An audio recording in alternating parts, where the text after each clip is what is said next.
ತನ್ನಿಷ್ಟ ಬಂದ ಹಾಗೆ ಇಡೀ ಜಗತ್ತನ್ನ ಆಟ ಆಡಿಸಿದ ಒಂದು ವಸ್ತು ಅಂತಿದ್ರೆ ಅದು ಹಣ, ದುಡ್ಡು, ಪೈಸಾ.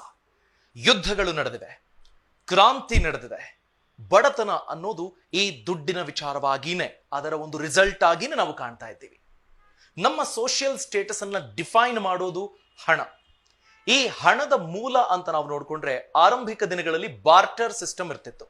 ನಾನು ಒಂದು ವಸ್ತುವನ್ನ, ಅದಕ್ಕೆ ವ್ಯಾಲ್ಯೂ ಇರುವ ಒಂದು ವಸ್ತುವನ್ನ ಕೊಡ್ತೀನಿ, ನಿಮ್ಮಿಂದ ಒಂದು ವಸ್ತುವನ್ನ ನಾನು ಪಡ್ಕೊಳ್ತೀನಿ. ಈ ತರದ ಒಂದು ಎಕ್ಸ್ಚೇಂಜ್ ಆಗ್ತಾ ಇತ್ತು.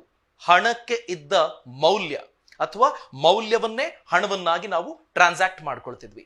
ಆ ಬಳಿಕ ನಾಣ್ಯಗಳು, ಚಿನ್ನ, ಬೆಳ್ಳಿ, ತಾಮ್ರ, ಈ ತರದ ನಾಣ್ಯಗಳು ಬರ್ತಾ ಹೋದ್ವು. ಆ ಬಳಿಕ ಕಾಯಿನ್ಸ್, ನೋಟ್ಗಳನ್ನು ನಾವು ನೋಡ್ತಾ ಇದ್ದೀವಿ. ಆದ್ರೆ ಈಗಿನ ಪ್ರೆಸೆಂಟ್ ಟ್ರೆಂಡ್ ಅನ್ನು ನಾವು ಗಮನಿಸಿದ್ರೆ ಡಿಜಿಟಲ್ ಕರೆನ್ಸಿ ತನ್ನಿಷ್ಟ ಬಂದ ಹಾಗೆ ನಾಗಾಲೋಟದಲ್ಲಿ ಮುನ್ನುಗ್ತಾ ಇದೆ. ಏನ್ ಮಾಡೋದಕ್ಕೆ ಹೊರಟಿದೆ ಡಿಜಿಟಲ್ ಕರೆನ್ಸಿ, ಕ್ರಿಪ್ಟೋ ಕರೆನ್ಸಿ? ಹಣದ ಅಂತ್ಯ ಇದಾಗುತ್ತಾ?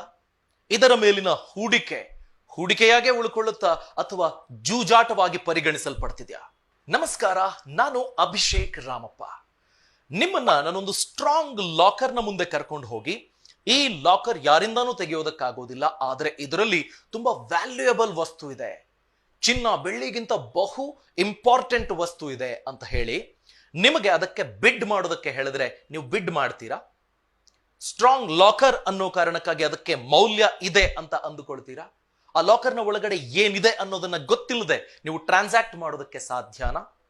ಬ್ಲಾಕ್ ಚೈನ್ ಟೆಕ್ನಾಲಜಿಯನ್ನ ಬಳಸಿಕೊಂಡು ಈಗಾಗ್ತಿರುವಂತಹ ಕ್ರಿಪ್ಟೋ ಕರೆನ್ಸಿಯ ಟ್ರಾನ್ಸಾಕ್ಷನ್ ಅಂಥದ್ದೇ. ಇನ್ಫಾರ್ಮೇಶನ್ಗೆ ಇಂಟರ್ನೆಟ್ ಅನ್ನೋದು ಕೊಟ್ಟಿರುವಂತಹ ಒಂದು ಸ್ಥಾನ ಅಥವಾ ಬೇರೆ ಒಂದು ಡೈಮೆನ್ಷನ್ ಅನ್ನ ಕ್ರಿಪ್ಟೋ ಬ್ಲಾಕ್ ಚೈನ್ ಅನ್ನ ಬಳಸಿಕೊಂಡು ಕ್ರಿಪ್ಟೋ ಕರೆನ್ಸಿ ಹಣಕ್ಕೆ ಕೂಡ ಹೊರಟಿದೆ. ಹಾಗಾದ್ರೆ ಕ್ರಿಪ್ಟೋ ಅನ್ನೋದು ಇರುವ ಎಲ್ಲ ಮೌಲ್ಯದ ಹಣವನ್ನ ರಿಪ್ಲೇಸ್ ಮಾಡಿಬಿಡುತ್ತಾ? ಬ್ಯಾಂಕಿಂಗ್ ಸೆಕ್ಟಾರ್ ಅನ್ನೋದನ್ನೇ ಬುಡಮೇಲು ಮಾಡಿಬಿಡುತ್ತಾ? ಹಾಗಾದ್ರೆ ಜನಸಾಮಾನ್ಯರು ಏನ್ ಮಾಡಬೇಕು? ಆ ಬಗ್ಗೆ ಯೋಚನೆ ಮಾಡೋ ಮುನ್ನ ಆ ಕ್ರಿಪ್ಟೋ ಅಂದ್ರೆ ಏನು, ಹೇಗೆ ಕೆಲಸ ಮಾಡುತ್ತೆ, ಇದ್ರ ಬಗ್ಗೆ ಕಂಪ್ಲೀಟ್ಲಿ ಕಲಿಬೇಕು. ಮನಿ ಮ್ಯಾನೇಜ್ಮೆಂಟ್ ಅನ್ನೋದು ಒಂದು ಲೈಫ್ ಸ್ಕಿಲ್. ಅದನ್ನು ನಾವು ಶಾಲೆಯಲ್ಲಿ ಅಷ್ಟಾಗಿ ಕಲೀಲಿಲ್ಲ, ನಿಜ ಜೀವನದ ಪಾಠಗಳಿಂದ ಕಲಿತಾ ಮುಂದೆ ಹೋಗ್ತಿದ್ದೀವಿ. ಹಾಗಾದ್ರೆ ಈ ಕ್ರಿಪ್ಟೋ ಕರೆನ್ಸಿ ಬಗ್ಗೆ ಕಲಿಬೇಕು ಅಂತಾದ್ರೆ crypto currency, block chain technology, ಹಾಗೇನೆ ತುಂಬಾ famous crypto currency bit coin, ಈ ಮೂರರ ಬಗ್ಗೆ ನಾವು ತಿಳ್ಕೊಳ್ಬೇಕು. ಕ್ರಿಪ್ಟೋ ಕರೆನ್ಸಿ ಅಂದ್ರೆ ಎನ್ಕ್ರಿಪ್ಟೆಡ್ ಕರೆನ್ಸಿ. ಈಗ ನಾವು ವಾಟ್ಸ್ಆಪ್ ನಲ್ಲಿ ಸಾಮಾನ್ಯವಾಗಿ ಗಮನಿಸಿರ್ತೀವಿ, ಯುವರ್ ಮೆಸೇಜಸ್ ಆರ್ ಎನ್ಕ್ರಿಪ್ಟೆಡ್ ಅಂತ. ಯಾರೋ ಒಬ್ರು ಅದನ್ನ ಹ್ಯಾಕ್ ಮಾಡಿ ನಾನು ಇನ್ನೊಬ್ಬ ವ್ಯಕ್ತಿಗೆ ಕಳಿಸಿದ ಸಂದೇಶವನ್ನ ತಿಳ್ಕೊಳ್ಳೋದಕ್ಕೆ ಸಾಧ್ಯ ಇಲ್ಲ. ಯಾಕೆಂದ್ರೆ ಅದು ಬೇರೆ ಫಾರ್ಮ್ ನಲ್ಲಿ ಎನ್ಕ್ರಿಪ್ಟ್ ಆಗಿದೆ. ಅದನ್ನ ನಾನು ನೋಡ್ಬೇಕು ಅಂತಂದ್ರೆ ಡಿಕ್ರಿಪ್ಟ್ ಮಾಡಬೇಕಾಗತ್ತೆ. ಸೊ ಒಂದು ಕೋಡೆಡ್ ಲ್ಯಾಂಗ್ವೇಜ್ ನಲ್ಲಿ ಆ ಅಂಶ ಇದೆ. ನಾನು ABC ಅಂತ ಹೇಳ್ತೀನಿ, ಇದು ಮೆಸೇಜ್. ಅದನ್ನ XYZ ಅಂತ ಎನ್ಕ್ರಿಪ್ಟ್ ಮಾಡಲಾಗಿರುತ್ತೆ. ಸೊ ಅದನ್ನ A ಅನ್ನೋದನ್ನ X, B ಅನ್ನೋದನ್ನ Y, C ಅನ್ನೋದನ್ನ Z. ಇದನ್ನ ಡಿಕ್ರಿಪ್ಟ್ ಮಾಡಿದ್ರೆ ಮಾತ್ರ ಅದನ್ನ ಹ್ಯಾಕ್ ಮಾಡಿದವರಿಗೆ, ಅದನ್ನ ಓದೋದಕ್ಕೆ ಬಯಸಿದವರಿಗೆ ಗೊತ್ತಾಗುತ್ತೆ. ಸೊ ಎನ್ಕ್ರಿಪ್ಟೆಡ್ ಕರೆನ್ಸಿ ಅಂತ ಬಂದಾಗ ಅದನ್ನ ಹೇಗೆ ಎನ್ಕ್ರಿಪ್ಟ್ ಮಾಡಿದ್ದಾರೆ, ಯಾವ ತರ ಎನ್ಕ್ರಿಪ್ಟ್ ಮಾಡಿದ್ದಾರೆ ಅನ್ನೋದು ಗೊತ್ತಾಗದೆ ಅದನ್ನ ಏನು ಮಾಡೋದಕ್ಕಾಗೋದಿಲ್ಲ. ಸೊ ಇದು ಕ್ರಿಪ್ಟೋ ಕರೆನ್ಸಿ ಅಂತಂದ್ರೆ. ಬ್ಲಾಕ್ ಚೈನ್ ಅಂತಂದ್ರೆ ಏನು? ಬ್ಲಾಕ್ ಚೈನ್ ಅಂದ್ರೆ ಪ್ರತಿ ಬ್ಲಾಕ್ ಅಂದ್ರೆ ಈಗ ಒಂದು 500 ಜನ ಅಂತ ಅಂದುಕೊಳ್ಳಿ. ಆ 500 ಜನ ಕೈ ಹಿಂಗ್ ಹಿಡ್ಕೊಂಡಿದ್ದಾರೆ, ಒಬ್ಬರ ಕೈಯನ್ನು ಒಬ್ರು ಹಿಡ್ಕೊಂಡಿದ್ದಾರೆ. ಈ ಬ್ಲಾಕ್ ಚೈನ್, ಬ್ಲಾಕ್ ಅನ್ನೋದು ಆ ವ್ಯಕ್ತಿ ಏನಿದ್ದಾನೆ ಆತ ಬ್ಲಾಕ್, ಅದರಲ್ಲಿ ಡಾಟಾ ಇದೆ. ಈಗ ನಾವೇನ್ ಕ್ರಿಪ್ಟೋ ಕರೆನ್ಸಿ ಅಂತೀವಿ ಅದು nothing but a computer code. So ಆ ಡಾಟಾ ಇರುತ್ತೆ, ಅದನ್ನ ಒಂದು ಬ್ಲಾಕ್ ಅಂತ ಕರೆಯಲಾಗುತ್ತೆ. ಒಂದೊಂದು ಟ್ರಾನ್ಸಾಕ್ಷನ್ ಒಂದು ಬ್ಲಾಕ್. ಸೊ ಆ ಬ್ಲಾಕ್ಗಳು ಒಂದೊಂದು ಟ್ರಾನ್ಸಾಕ್ಷನ್ ಅಂತೆ ಎಲ್ಲವೂ ಕನೆಕ್ಟೆಡ್, ಇಂಟರ್ಲಿಂಕ್ಡ್ ಆಗಿದೆ. ಒಂದು ಬ್ಲಾಕ್ ನ ಡಾಟಾಗೆ 2 ತುದಿ ಅಂತ ನಾವು ಪರಿಗಣಿಸಿದ್ರೆ ಆರಂಭ ಹಾಗೂ ಅಂತ್ಯ ಅಂತ ಅಂದುಕೊಳ್ಳಿ. ಒಂದು ಬ್ಲಾಕ್ ನ ಅಂತ್ಯ ಇನ್ನೊಂದು ಬ್ಲಾಕ್ ನ ಆರಂಭಕ್ಕೆ ಲಿಂಕ್ಡ್ ಆಗಿರುತ್ತೆ. ಸೊ ಹೀಗೆ ಎಲ್ಲವೂ ಇಂಟರ್ ಕನೆಕ್ಟೆಡ್. ನೀವು ಯಾವ್ದಾದ್ರೂ ಒಂದು ಬ್ಲಾಕ್ ನ ನಡುವೆ ಏನೋ ವ್ಯತ್ಯಾಸ ಮಾಡೋದಕ್ಕೆ ಹೋದ್ರೆ ಎಲ್ಲರಿಗೂ ಗೊತ್ತಾಗ್ಬಿಡತ್ತೆ. ಸೊ ಯಾವುದೇ ಕಾರಣಕ್ಕೂ ಫೂಲ್ ಮಾಡೋದಕ್ಕೆ ಸಾಧ್ಯ ಇಲ್ಲ. ಅಂಡ್ ಮೋರ್ ಓವರ್ ಇಲ್ಲಿ ಆಗುವ ಪ್ರತಿ ಟ್ರಾನ್ಸಾಕ್ಷನ್ ಅಲ್ಲಿರುವಂತಹ ಪ್ರತಿ ಮೆಂಬರಿಗೆ, ಆ ಕಮ್ಯುನಿಟಿಗೆ ಗೊತ್ತಿರುತ್ತೆ. ಪ್ರತಿಯೊಂದು ಬ್ಲಾಕ್ನು ಅನೇಕ ಇನ್ಫಾರ್ಮೇಶನ್, ಡಾಟಾ ಬೇಸ್ ಅನ್ನ ಹೊಂದಿರುತ್ತೆ. ಸೊ ಹೀಗೆ ಇಟ್ ಈಸ್ ಇಂಟರ್ ಕನೆಕ್ಟೆಡ್. ಯಾರು ಮೋಸ ಮಾಡೋದಕ್ಕಾಗೋದಿಲ್ಲ, ಫುಲ್ ಪ್ರೂಫ್. ಇದನ್ನ ಬೇರೆ ಬೇರೆ ಕಾರಣಗಳಿಗೆ ಆ ಟೆಕ್ನಾಲಜಿಯನ್ನ ಬಳಸ್ಕೊಳ್ಳೋದಿದೆ. ಆದ್ರೆ ಈ ಟೆಕ್ನಾಲಜಿಯನ್ನ ಬಳಸ್ಕೊಂಡು ಚಾಲ್ತಿಯಲ್ಲಿರುವ crypto currency, one of the famous crypto currency ಅಂದ್ರೆ ಬಿಟ್ ಕಾಯಿನ್. ಇದು ಡಿಜಿಟಲ್ ರೂಪದಲ್ಲಿದೆ, ಎಲೆಕ್ಟ್ರಾನಿಕ್ ರೂಪದಲ್ಲಿ ಕೋಡ್ ನ ರೀತಿಯಲ್ಲಿದೆ. ಬಿಟ್ ಕಾಯಿನ್ ಅನ್ನೋದು ಆ ಬ್ಲಾಕ್ ಚೈನ್ ಟೆಕ್ನಾಲಜಿಯಲ್ಲಿ ಇರೋದ್ರಿಂದ ಯಾರೋ ಒಬ್ರು ಇದನ್ನ ಕಂಟ್ರೋಲ್ ಮಾಡೋದಕ್ಕೆ ಸಾಧ್ಯ ಇಲ್ಲ, ಮ್ಯಾನಿಪ್ಯುಲೇಟ್ ಮಾಡೋದಕ್ಕೆ ಸಾಧ್ಯ ಇಲ್ಲ. ಎಲ್ಲರೂ ಎಲ್ಲವನ್ನೂ ಕಂಟ್ರೋಲ್ ಮಾಡಬೇಕಾಗುತ್ತೆ, ಅಥವಾ ಎಲ್ಲರೂ ಎಲ್ಲದರಲ್ಲೂ ಇನ್ವಾಲ್ವ್ ಆಗಿರ್ತಾರೆ. ಒಬ್ಬರನ್ನ ಬಿಟ್ಟು ಇನ್ನೊಬ್ರು ಏನೋ ಮ್ಯಾನಿಪ್ಯುಲೇಟ್ ಮಾಡಿ ಚೇಂಜಸ್ ಮಾಡೋದಕ್ಕಾಗೋದಿಲ್ಲ. ಹೀಗೆ ಬಿಟ್ ಕಾಯಿನ್ ಅನ್ನೋದು ಕೆಲಸ ಮಾಡ್ತಿದೆ. ನಾನು ಆಗ್ಲೇ ಹೇಳಿದ್ನಲ್ಲ, ಬಹು ಸ್ಟ್ರಾಂಗ್ ಲಾಕರ್ ಅಂತ. ಆ strong locker block chain technology. ಆ ಬ್ಲಾಕ್ ಚೈನ್ ಟೆಕ್ನಾಲಜಿಯನ್ನು ಬಳಸಿಕೊಂಡು ಡಿಮ್ಯಾಂಡ್ ಅಂಡ್ ಸಪ್ಲೈನ ಆಧಾರದ ಮೇರೆಗೆ ಬಿಟ್ ಕಾಯಿನ್ ನ ಟ್ರಾನ್ಸಾಕ್ಷನ್ಸ್ ನಡೀತಾ ಇದೆ. ತುಂಬಾ ವಾಲಟೈಲ್ ಆಗಿ ನಡೀತಾ ಇರುತ್ತೆ. ಇದ್ದಕ್ಕಿದ್ದಂತೆ ಜಾಸ್ತಿ ಆಗ್ಬಿಡುತ್ತೆ, ಇದ್ದಕ್ಕಿದ್ದಂತೆ ಪಾತಾಳಕ್ಕೆ ಕುಸಿದು ಬಿಡುತ್ತೆ. ಈ ತರದ ಕ್ರಿಪ್ಟೋ ಕರೆನ್ಸಿಯ ಟ್ರಾನ್ಸಾಕ್ಷನ್ಗಳು ಆಗ್ತಾ ಇವೆ. ಒಂದು ಸರ್ವೆ ಹೇಳುತ್ತೆ, ಬರೀ 10% ಜನಕ್ಕೆ ಮಾತ್ರ ಕ್ರಿಪ್ಟೋ ಕರೆನ್ಸಿ ಅಂದ್ರೆ ಏನು ಅನ್ನೋದು ಗೊತ್ತಿದೆ. ಈ ಕ್ರಿಪ್ಟೋ ಕರೆನ್ಸಿ ಮೇಲೆ ಇನ್ವೆಸ್ಟ್ ಮಾಡಿರುವವರ ಪೈಕಿ 33% ಜನರಿಗೆ ಇದರ ಬಗ್ಗೆ ಏನೂ ಗೊತ್ತಿಲ್ಲ. ಜಸ್ಟ್ ಕ್ರಿಪ್ಟೋ ಕರೆನ್ಸಿ ಅನ್ನೋದಷ್ಟೇ ಗೊತ್ತಿದ್ದು ಮುಂದುವರೆದಿದ್ದಾರೆ. ಈ ಬಿಟ್ ಕಾಯಿನ್ ಅನ್ನೋದು 2009ರಿಂದ ಚಾಲ್ತಿಯಲ್ಲಿದೆ. ಸತೋಶಿ ನಕಮೋಟೋ ಅನ್ನೋ ವ್ಯಕ್ತಿ ಇದನ್ನ ಕ್ರಿಯೇಟ್ ಮಾಡ್ದ ಅನ್ನುವಂತಹ ಮಾಹಿತಿ ಇದೆ. ಆತ ಒಬ್ಬ ವ್ಯಕ್ತಿನ ಒಂದಿಡೀ ಗುಂಪ, ಒಂದು ರೆವಲ್ಯೂಷನ್ ತರ ಸೆಂಟ್ರಲೈಸ್ ಸಿಸ್ಟಮ್ಗೆ ಚಾಲೆಂಜ್ ಮಾಡೋ ರೀತಿಯಲ್ಲಿ ಬಿಟ್ ಕಾಯಿನ್ ಅನ್ನು ಜಾರಿಗೆ ತಂದ್ರ ಗೊತ್ತಿಲ್ಲ. ಆದ್ರೆ ಈ ಸತೋಶಿ ನಕಮೋಟೋ ಮಾಡಿದ್ದೇನು ಅಂತ ನೀವು ಕೇಳೋದಾದ್ರೆ, ಏನು ಆತ ಕಂಡಿಡಿದಾದ್ರೂ ಏನು ಅನ್ನೋದನ್ನ ಕೇಳೋದಾದ್ರೆ, ಒಂದು ಡಿಜಿಟಲ್ ಬ್ಯಾಂಕಿಂಗ್ ನ ಒಂದು ಸಮಸ್ಯೆಯನ್ನ ಸಾಲ್ವ್ ಮಾಡೋ ಕೆಲಸವನ್ನ ಆತ ಮಾಡಿದ್ದಾನಂತ ನಂಬಲಾಗ್ತಿದೆ. ಅದು ಡಬಲ್ ಸ್ಪೆಂಡಿಂಗ್ ನ ವಿಚಾರ. ಏನಿದು ಡಬಲ್ ಸ್ಪೆಂಡಿಂಗ್ ಅಂತಂದ್ರೆ, ಒಂದು ಎಕ್ಸಾಂಪಲ್ ಮುಖೇನ ತಿಳ್ಕೊಳ್ಳೋಣ. ಈಗ ನೀವು ಒಂದು ಕಾಫಿ ಶಾಪ್ಗೆ ಹೋಗ್ತೀರಿ, 10 ರೂಪಾಯಿ ಕೊಟ್ಟು ಕಾಫಿ ತಗೊಳ್ತೀರಿ. ಅದಕ್ಕೊಂದು ಬಿಲ್ ಕೊಡ್ತಾರೆ. ಸೊ ನೀವು ಕಾಫಿ ತಗೊಂಡ ನಂತರದಲ್ಲಿ ಅದೇ ಬಿಲ್ ಅನ್ನ ಬಳಸ್ಕೊಂಡು ನೀವು ಇನ್ನೊಂದು ಕಾಫಿ ಅಥವಾ ಇನ್ನೊಂದು ಟ್ರಾನ್ಸಾಕ್ಷನ್ ಮಾಡೋದಕ್ಕೆ ಸಾಧ್ಯನಾ? ಇಲ್ಲ.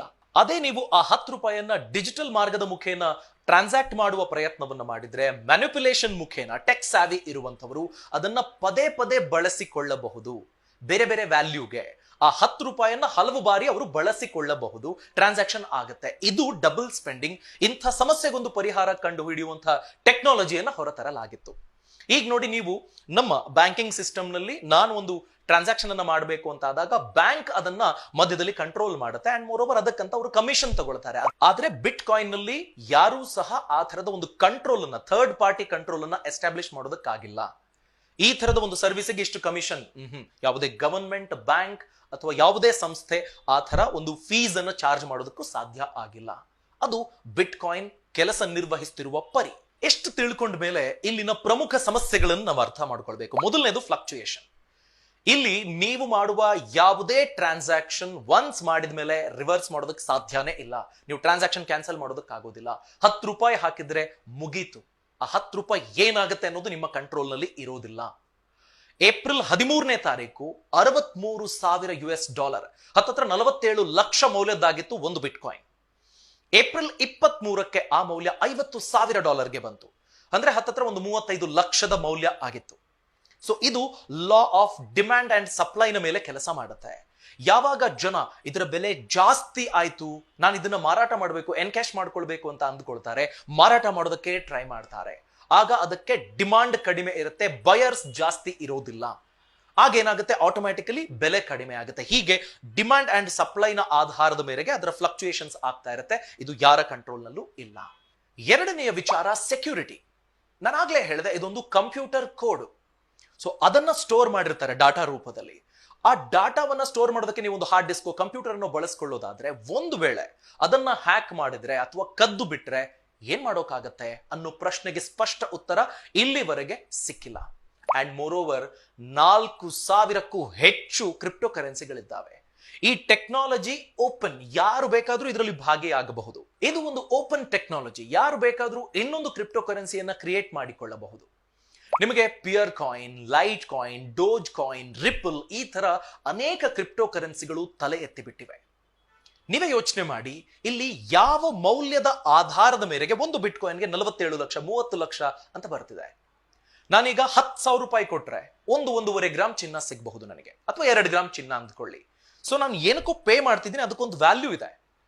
ಅದನ್ನ ರೆಗ್ಯುಲೇಟ್ ಮಾಡೋದಕ್ಕಂತ ಒಂದು ಸಿಸ್ಟಮ್ ಇದೆ. ಆದ್ರೆ ಕ್ರಿಪ್ಟೋ ಕರೆನ್ಸಿಯಲ್ಲಿ ಆ ತರದ ಯಾವ ವ್ಯಾಲ್ಯೂ ಆಧಾರದ ಮೇರೆಗೆ ಇಷ್ಟು ದೊಡ್ಡ ಮೌಲ್ಯ ಇದೆ. ಫಾರ್ ಎಕ್ಸಾಂಪಲ್, ಡೋಜ್ ಕಾಯಿನ್ ಅನ್ನ ತಗೊಳ್ಳಿ. ಡೋಜ್ ಕಾಯಿನ್ ಅನ್ನ ಇಬ್ರು ಸಾಫ್ಟ್ವೇರ್ ಇಂಜಿನಿಯರ್ಸ್ ಒಂದು ಟ್ರಾಲ್ ನ ರೀತಿಯಲ್ಲಿ ಆರಂಭ ಮಾಡಿದ್ದು, ಗೇಲಿ ಮಾಡೋದಕ್ಕೆ, ತಮಾಷೆಗೆ.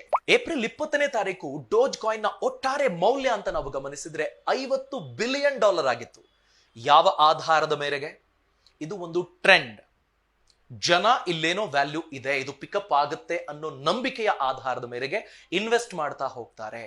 ಎಷ್ಟು ಇನ್ವೆಸ್ಟ್ ಮಾಡ್ತಾರೋ ಅಷ್ಟು ಕಾನ್ಫಿಡೆನ್ಸ್ ಅನ್ನ ಅದು ಜನರಿಂದ ಗಳಿಸಿಕೊಳ್ಳುವಂತಹ ಕೆಲಸ ಆಗಬಹುದು. ಟ್ರೆಂಡ್ ಅನ್ನ ಜನ ಫಾಲೋ ಮಾಡ್ತಿದ್ದಾರೆ, ನಾನು ಇದರಲ್ಲಿ ಒಂದ್ಸತಿ ಟ್ರೈ ಮಾಡೋಣ ಅಂತ ಮುಂದೆ ಹೋಗ್ತಿದ್ದಾರೆ. ಈ ತರದ ಹುಚ್ಚಾಟಗಳ ಕಾರಣಕ್ಕಾಗಿ ರ್ಯಾಲಿ ಆಗ್ತಿದೆ ರೇಟು, ಯಾವುದೇ ಮೌಲ್ಯದ ಆಧಾರದ ಮೇರೆಗೆ ಅಲ್ಲ. ಹಾಗಾದ್ರೆ ಮುಂದಿನ ಹಾದಿ ಏನು? ಒಂದು ಸೆಂಟ್ರಲೈಸ್ ಸಿಸ್ಟಮ್ ಅನ್ನೇ ಅಟ್ಯಾಕ್ ಮಾಡುವ ಅಥವಾ ಅದಕ್ಕೆ ವಿರುದ್ಧವಾಗಿ ಎದ್ದು ನಿಲ್ಲುವಂತಹ ಒಂದು ಕೆಲಸವನ್ನ ಮಾಡ್ತಿದೆ ಅನ್ನೋದಾದ್ರೆ ಸರ್ಕಾರಗಳು ಏನ್ ಮಾಡ್ತಿವೆ? ವಿಶ್ವದಲ್ಲಿ ನಾವು ಗಮನಿಸಿದ್ರೆ ಯುಕೆ ಬ್ರಿಟ್ ಕಾಯಿನ್ ಅನ್ನೋ ಕ್ರಿಪ್ಟೋ ಕರೆನ್ಸಿ ತರುವ ಪ್ರಯತ್ನವನ್ನ ಮಾಡ್ತಿದೆ. ರಷ್ಯಾ ಕ್ರಿಪ್ಟೋ ಕರೆನ್ಸಿಯನ್ನ ಪರಿಗಣಿಸಿಲ್ಲ. ಚೀನಾ ಈ ಹಿಂದೆ ಕ್ರಿಪ್ಟೋ ಕರೆನ್ಸಿಯನ್ನ ವಿರೋಧಿಸಿದ್ರು, ಇತ್ತೀಚೆಗೆ ಇದೊಂದು ಆಲ್ಟರ್ನೇಟ್ ಇನ್ವೆಸ್ಟ್ಮೆಂಟ್ ಅಂತ ಒಪ್ಪಿಕೊಂಡಿದೆ. ಭಾರತದಲ್ಲಿ ಯಾವುದೇ ತರದ ಲೀಗಲ್ ಟೆಂಡರ್ ಅಲ್ಲ ಕ್ರಿಪ್ಟೋ ಕರೆನ್ಸಿ. ಆದ್ರೆ 2 ವರ್ಷದ ಹಿಂದೆ RBI ಒಂದು ಸರ್ಕ್ಯುಲರ್ ಅನ್ನ ಹೊರಡಿಸಿತ್ತು, ಕ್ರಿಪ್ಟೋ ಕರೆನ್ಸಿ ರಿಲೇಟೆಡ್ ಟ್ರಾನ್ಸಾಕ್ಷನ್ಸ್ ಅನ್ನ ಮಾನ್ಯ ಮಾಡಬಾರದು ಅಂತ. ಆ ಬಳಿಕ ಅದನ್ನ ಪ್ರಶ್ನಿಸಲಾಗಿ ಆ ಸರ್ಕ್ಯುಲರ್ ಅನ್ನ ವಾಪಸ್ ಪಡೆದುಕೊಳ್ಳಲಾಗಿದೆ. ಹಾಗಂತ ಲೀಗಲ್ ಟೆಂಡರ್ ಎಂಬ ಮಾನ್ಯತೆ ಅದಕ್ಕಿನ್ನೂ ಸಿಕ್ಕಿಲ್ಲ. 2025ರ ಹೊತ್ತಿಗೆ ಇಡೀ ವಿಶ್ವದ ಒಟ್ಟಾರೆ ದೇಶಗಳ GDPಯ 10% ನಷ್ಟು ಬಿಟ್ಕಾಯಿನ್ ನ ಒಟ್ಟಾರೆ ಮೌಲ್ಯ ಆಗಬಹುದು ಅಂತ ವರ್ಲ್ಡ್ ಎಕನಾಮಿಕ್ ಫೋರಂ ಅಂದಾಜಿಸ್ತಾ ಇದೆ. ಒಂದು ವೇಳೆ ವಿಶ್ವದ ಇತರೆ ಸರ್ಕಾರಗಳು ಈ ಟೆಕ್ನಾಲಜಿಯನ್ನ ಮಾನ್ಯ ಮಾಡಿದ್ದೇ ಆದ್ರೆ ಆ ಟೆಕ್ನಾಲಜಿ ಆಧಾರದ ಮೇರೆಗೆ ಬಹುದೊಡ್ಡ ಮೌಲ್ಯಯುತ ರಂಗವಾಗಿ ಅದು ಬೆಳೆದುಕೊಳ್ಳುತ್ತೆ. ಹಾಗೆಯೇ ಅಷ್ಟು ದೊಡ್ಡ ಬಿಸ್ನೆಸ್ ಆಪರ್ಚುನಿಟಿ, ಅಷ್ಟು ಕೆಲಸಗಳನ್ನ ತಯಾರು ಮಾಡೋದಕ್ಕೆ ಸಾಧ್ಯ ಆಗುತ್ತೆ ಟೆಕ್ನಾಲಜಿ ಅಂತ ನಾವು ನೋಡ್ಕೊಂಡಾಗ. ಭಾರತ ಈಗಾಗಲೇ IT ಹಬ್ ಆಗಿದೆ. ಹತ್ತತ್ರ $250 ಬಿಲಿಯನ್ ನಷ್ಟು ಅಂದ್ರೆ 18 ಲಕ್ಷ ಕೋಟಿ ಮೌಲ್ಯದ ವ್ಯವಹಾರ IT ಸೆಕ್ಟರ್ ನಲ್ಲಿ ಆಗ್ತಾ ಇದೆ.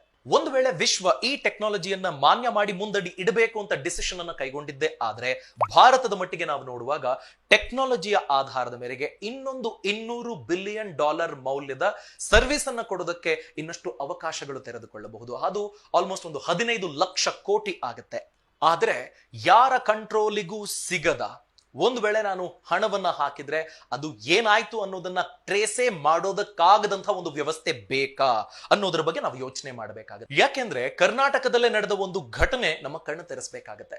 ಉಡುಪಿಯ ಬಳಿ ಒಬ್ಬ ಹುಡುಗನನ್ನ ಕಿಡ್ನಾಪ್ ಮಾಡಲಾಗಿತ್ತು. ಬಿಟ್ ಕಾಯಿನ್ ನಲ್ಲಿ ನೀವು ಹಣವನ್ನ ಸಂದಾಯ ಮಾಡಬೇಕಾಗತ್ತೆ ಹುಡುಗನನ್ನ ಬಿಡಿಸ್ಕೊಳ್ಳೋದಕ್ಕೆ ಅಂತ ಕಿಡ್ನಾಪರ್ಸ್ ಅವರಿಗೆ ಬೇಡಿಕೆಯನ್ನಿಟ್ಟಿದ್ರು. ಯಾಕೆ ಅಂತಂದ್ರೆ ಅನ್ಟ್ರೇಸಬಲ್. ಸೊ ಲಾ ಅಂಡ್ ಆರ್ಡರ್ಗೆ ಯಾವ ತರದ ಪ್ರಾಬ್ಲಮ್ ಅನ್ನ ಕ್ರಿಯೇಟ್ ಮಾಡಬಹುದು. ಇದನ್ನ ನಮ್ಮ ಈಗಿನ ವ್ಯವಸ್ಥೆ ಅಥವಾ ಈ ವಿಶ್ವದ ಯಾವುದೇ ಸ್ಟ್ರಾಂಗೆಸ್ಟ್ ವ್ಯವಸ್ಥೆ ಭೇದಿಸೋದಕ್ಕಾಗಿಲ್ಲ, ಇದರ ಮೇಲೆ ಒಂದು ಕಂಟ್ರೋಲ್ ಅನ್ನ ಸಾಧಿಸೋದಕ್ಕಾಗಿಲ್ಲ ಅಂತ ಆದಾಗ ಇದನ್ನ ಹೇಗ್ ನಂಬೋದು? ಸಮಾಜದ ಮೇಲೆ ಇದು ಎಂಥ ಪರಿಣಾಮವನ್ನ ಬೀರಬಹುದು? ಇದರ ಬಗ್ಗೆ ನಾವು ಕಲಿಬೇಕಾಗತ್ತೆ. ನೋಡಿ, ಇದು ಒಂದು ಫಿನಾನ್ಷಿಯಲ್ ಲೆಸನ್. ನಾವು ಒಂದು ಹೆಜ್ಜೆ ಇಡಬೇಕಾದ್ರೆ, ₹1 ಹಾಕಬೇಕಾದ್ರೆ ಎಷ್ಟು ಬಾರಿ ಯೋಚನೆ ಮಾಡಬೇಕು ಅಂತ. ಸೊ ಅಂಥ ಫಿನಾನ್ಷಿಯಲ್ ಲೆಸನ್ ಹಲವು ಫಿನಾನ್ಷಿಯಲ್ ಫ್ರೀಡಮ್ ಅಪ್ಲಿಕೇಶನ್ ಅಲ್ಲಿ ಈ ಕ್ಷಣಕ್ಕೆ ಲಭ್ಯ ಇದೆ. ಈ ಕೂಡಲೇ ಪ್ಲೇಸ್ಟೋರ್ ಅಥವಾ ಆಪ್ ಸ್ಟೋರ್ ನಿಂದ ಫಿನಾನ್ಷಿಯಲ್ ಫ್ರೀಡಮ್ ಅಪ್ಲಿಕೇಶನ್ ಡೌನ್ಲೋಡ್ ಮಾಡ್ಕೊಳ್ಳಿ. ಬಿಸ್ನೆಸ್, ಕೃಷಿ ಅಥವಾ ಪರ್ಸನಲ್ ಕರಿಯರ್ ಯಾವುದೇ ಆಗಿರಲಿ, ನಿಮ್ಮ ಆಯ್ಕೆ ಇನ್ವೆಸ್ಟ್ಮೆಂಟ್ ನಿಂದ ಆರಂಭಗೊಂಡು ಎಲ್ಲ ವಿಚಾರದ ಬಗ್ಗೆ, ಹಣಕಾಸಿನ ನಿರ್ಣಯಗಳನ್ನು ಕೈಗೊಳ್ಳುವುದು ಹೇಗೆ, ಬೆಳೆಸೋದು ಹೇಗೆ ಅನ್ನೋದನ್ನ ನೀವು ಕಲಿಯಬಹುದು. 300ಕ್ಕೂ ಅಧಿಕ ಕೋರ್ಸ್ಗಳು ಈ ಕ್ಷಣಕ್ಕೆ ಲಭ್ಯ ಇದೆ. ಈ ಮಾಹಿತಿ ನಿಮಗೆ ಇಷ್ಟ ಆಗಿದ್ರೆ ದಯಮಾಡಿ ಲೈಕ್ ಮಾಡಿ, ಶೇರ್ ಮಾಡಿ. ಈ ರೀತಿ ನಾಲೆಡ್ಜ್ ಅನ್ನ ಶೇರ್ ಮಾಡೋದ್ರಿಂದ ಬಲಿಷ್ಠ ಭಾರತವನ್ನ ನಾವು ಕಟ್ಟೋದಕ್ಕೆ ಸಾಧ್ಯ. ಹಾಗೇನೆ ನಿಮ್ಮ ಅಭಿಪ್ರಾಯವನ್ನ ಕಮೆಂಟ್ ಸೆಕ್ಷನ್ ಅಲ್ಲಿ ತಿಳಿಸಿ. ಇತರೆ ಮಾಹಿತಿಯನ್ನೇನಾದ್ರೂ ತಿಳ್ಕೊಳ್ಬೇಕು ಅನ್ನೋದಾದ್ರೆ ಅದನ್ನು ಮೆನ್ಷನ್ ಮಾಡಿ. ಆ ಕುರಿತಾದ ಮಾಹಿತಿಯೊಂದಿಗೆ ಮುಂದಿನ ವಿಡಿಯೋದಲ್ಲಿ ನಾನು ನಿಮ್ಮನ್ನ ಭೇಟಿ ಆಗ್ತೀನಿ. ಫಿನಾನ್ಷಿಯಲ್ ಫ್ರೀಡಮ್ ಅಪ್ಲಿಕೇಶನ್ ಡೌನ್ಲೋಡ್ ಮಾಡಿ, ಬುದ್ಧಿವಂತರಾಗಿ, ಶ್ರೀಮಂತರಾಗಿ.